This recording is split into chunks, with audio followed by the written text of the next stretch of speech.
Hello, and welcome to the Salty Scout podcast, where I share the delicious food and drink experiences that make each sailing destination unique. I'm Jane, and I live, cook, and sleep aboard a 45-foot sailboat named Scout, alongside my husband, James. We set sail from the US East Coast in June 2022, with a loose plan to travel anywhere and everywhere, tasting our way through local cuisines along the way. Join me on this sailing adventure and culinary quest as we discover local foods, drinks, ingredients, recipes, cooking techniques, and restaurants that are as diverse as the places we visit.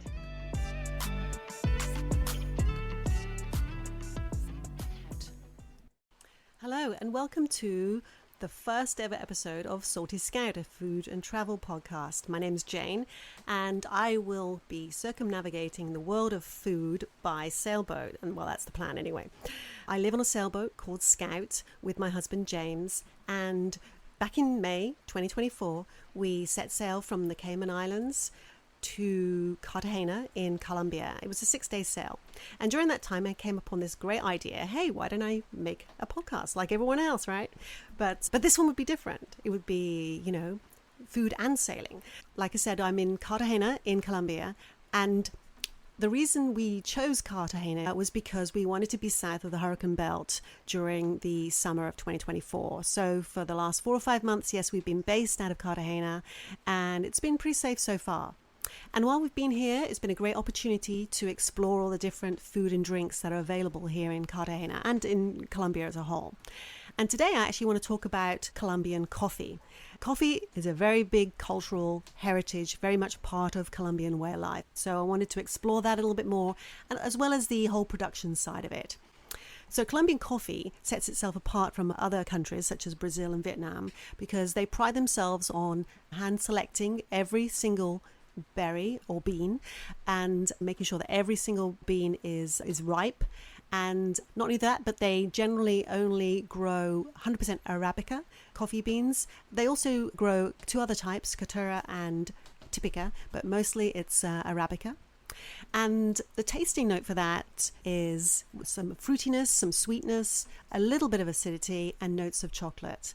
So I thought while I was talking about the flavors of coffee, this would be a good opportunity for me to bring in Pedro. Now, Pedro, he was very kind enough for me to record him presenting to us on a blind coffee tasting, no less, at his cafe called Cafe 472 in the district of Manga, which is part of Cartagena. The idea of this exercise is to try and find the specialty coffee that we have on the table. For example, this is number 1, number 2, 3, and 4. Okay. The idea is to find which is the specialty coffee. So in each of the 4 corners of the table, there are 4 different flavors of coffee. Is that right? 3 coffee, which are commercial coffee, and we only have 1 specialty coffee. The idea is walk around the table, smell, and taste the coffee. One is going to smell much better than the other. Yeah, and you told me, oh, Pedro, this coffee tastes really horrible. What about number 1 for you? I mean, it smells like coffee. Like coffee, okay. You can taste if you want. Oh, okay. Yes. Do you get as much out of the nose as you do on the palate? The nose and the taste? Yeah, the first exercise is smell. Yeah. Then you can taste little one. So it turns out that one of the 4 blind coffee tastings was in fact Nescafe, but I think we've managed to figure that one out, so that was good. The other 3 were specialist coffees from various different parts of Colombia. So as far as the coffee culture in Colombia is concerned, people generally drink what's called the Café Tinto Campesino, which is a short black coffee, and it's sweetened with sugarcane juice, or panela as it's called in Spanish. And the busiest times of the day you'd think would be in the mornings, but actually in coffee shops. But in fact, the busiest time is between 3 and 7 p.m., which is when Colombian people socialize for their cup of Tinto Campesino.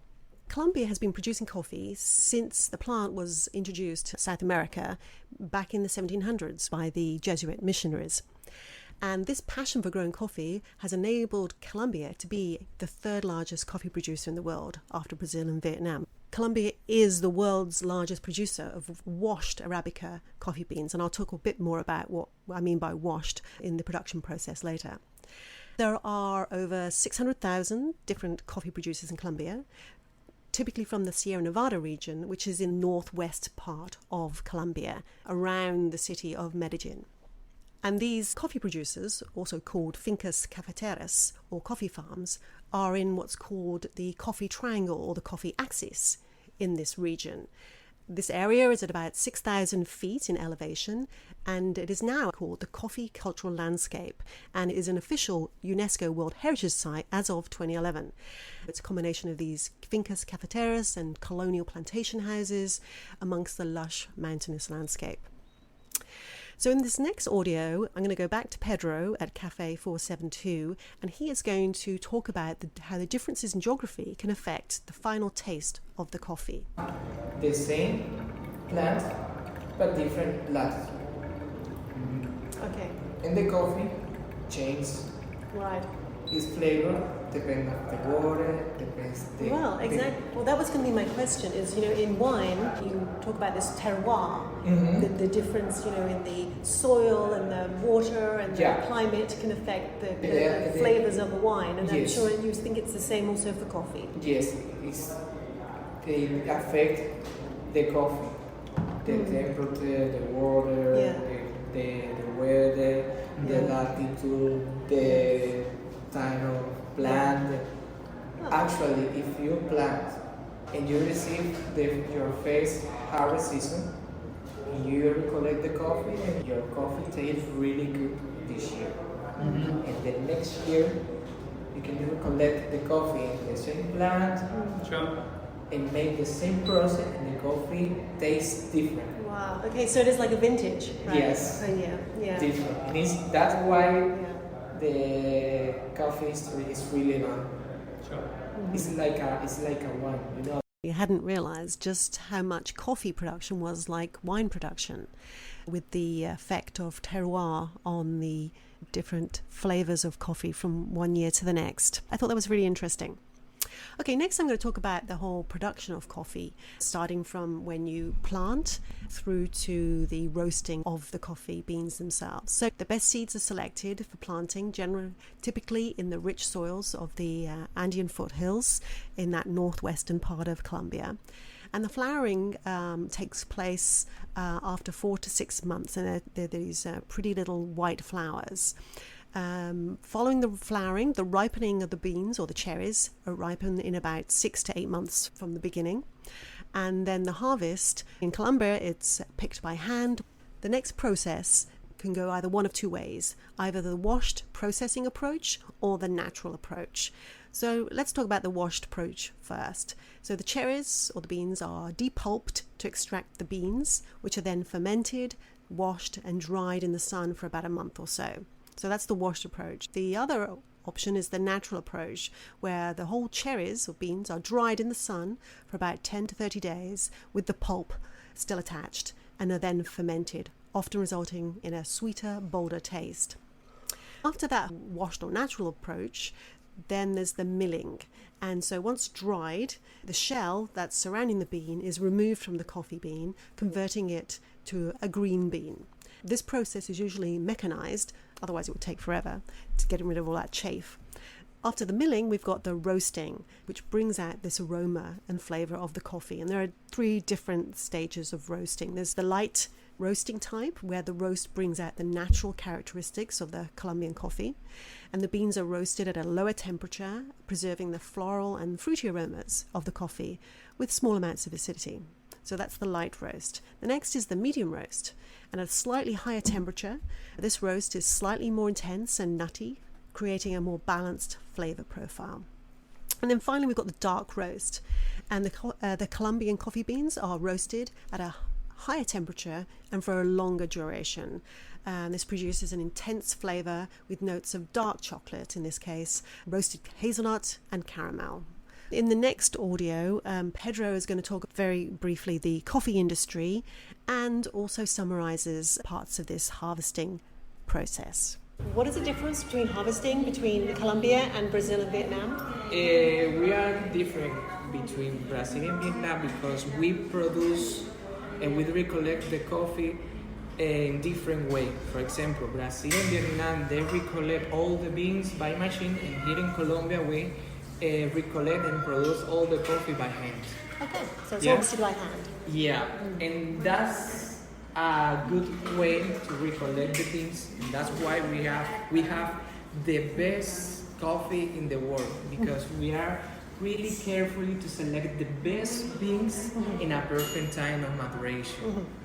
And what is the period of time from flowering to when you harvest? Through maybe 4 or 5 months. Okay. To produce this beautiful berry. And the berries are normally like a red colour when they're ready for harvesting. Okay. So thanks once again to Pedro at Cafe 472 over in Manga in Cartagena for his expertise in explaining to us all about the Colombian coffee industry. A link to Cafe 472 is in the show notes if you're interested in finding out more. If you're in Cartagena and you'd like to do this coffee tasting, particularly the blind coffee tasting, they do have a separate room at the back of the coffee shop. It's almost like a laboratory, actually, where they have all the various different types of coffee available and ways in which to filter and percolate the coffee ready for drinking. So that's really interesting.